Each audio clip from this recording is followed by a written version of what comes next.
আলহামদুলিল্লাহ আমাদের প্রবাসীদের জন্য অনেক অনেক ভালো একটি আপডেট চলে আসছে। সৌদি মানব সম্পদ মন্ত্রণালয় থেকে লেবারদের জন্য অর্থাৎ আমাদের কর্মীদের জন্য, আমাদের প্রবাসী আমাদের জন্য একটি বিগ আপডেট দেওয়া হয়েছে, যে আপডেটটি অলরেডি কার্যকর হয়ে গেছে। এই মুহূর্তে আমার স্ক্রিনে দেখতে পাচ্ছেন, যেখানে বলা হয়েছে যদি কোনো কোম্পানি বা কোনো মালিকের আন্ডার হোক, এবার ডোমেস্টিক হোক কিংবা মুআসাসা হোক, যে কোনো ধরনের প্রবাসী হোক, যদি আপনি অসুস্থ হন এবং অসুস্থ হওয়ার ফলে আপনার মালিক বা কোম্পানি আপনাকে 30 দিনের ছুটি দিতে হবে। দেখতে পাচ্ছেন এখানে স্ক্রিনে দেওয়া আছে সিক লিভ, অর্থাৎ আপনি অসুস্থ হলে সেই অসুস্থর জন্য আপনাকে 30 দিন ছুটি দিতে হবে।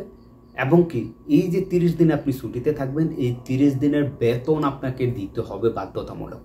স্ক্রিনে দেখুন ভাই, মুখের কথা বলি না, আইনটি সরকার পক্ষ থেকে দেওয়া হয়েছে এবং নিউজটা পুরো কমপ্লিটলি আমি আপনাদেরকে দেখাবো। গল্ফ নিউজ, আরব নিউজ, ওকাস নিউজ, সৌদি নিউজ এবং আল আরাবিয়া, সৌদি নিউজ 15, সবগুলো নিউজ আপনি দেখতে পারবেন।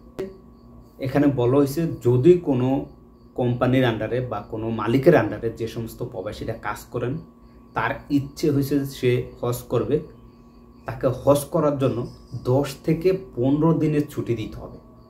যদি সে চায় যে আমি হজ করতে যাব, আমাকে 10 থেকে 15 দিনের ছুটি দেয়, সে আপনার মালিক বা কোম্পানি সে আপনাকে 10 বা 15 দিনের ছুটি দিতে বাধ্য। সর্বনিম্ন 10 দিন, উপরে 15 দিন আপনাকে ছুটি দেবে। এবং এই যে আপনি 10 দিন ছুটিতে থাকবেন, এই 10 দিনের বেতনও আপনাকে দেওয়ার জন্য নির্দেশ দিয়েছে সরকারের পক্ষ থেকে। আলহামদুলিল্লাহ, এটা আমাদের প্রবাসীদের জন্য অনেক বড় সুখবর।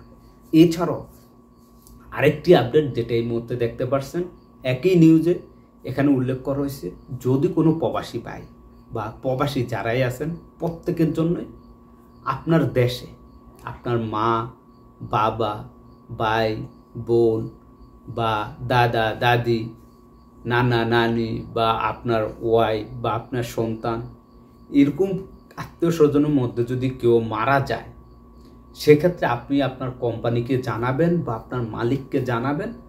জানানোর পরে আপনার ছুটি লাগবে সেটা বলবেন এবং তারা আপনাকে ছুটি দিতে বাধ্য। দেখতে পাচ্ছেন 5 দিন আপনাকে ছুটি দিতে হবে। আপনার কোনো আত্মীয় স্বজন যদি আপনার মারা যায়, যাদের নাম বলছি শুধুমাত্র তাদের হিসাবে, অন্য কারণে আপনাকে 5 দিন ছুটি দিবে আপনার কোম্পানি এবং আপনার মালিক। যে 5 দিন আপনাকে ছুটি দিবে, এই 5 দিনেরও বেতন আপনাকে দিবে। এখানে কোনো অ্যাবসেন্ট লেখা উঠবে না, সাফ সরকারের পক্ষ থেকে যেটা জানিয়ে দিয়ে। সর্বশেষ যে আপডেটটা এই নিউজের মধ্যে আছে, যেখানে বলা হয়েছে যে অনেকেই আছেন ফ্যামিলি নিয়ে এখানে আছেন, দেখা গেছে কারো ওয়াইফ কোনো বাড়িতে খাদ্যামার কাজ করেন, আবার আপনি দেখা গেছে বাইরে কাজ করেন কিন্তু আপনারা একসাথেই থাকেন।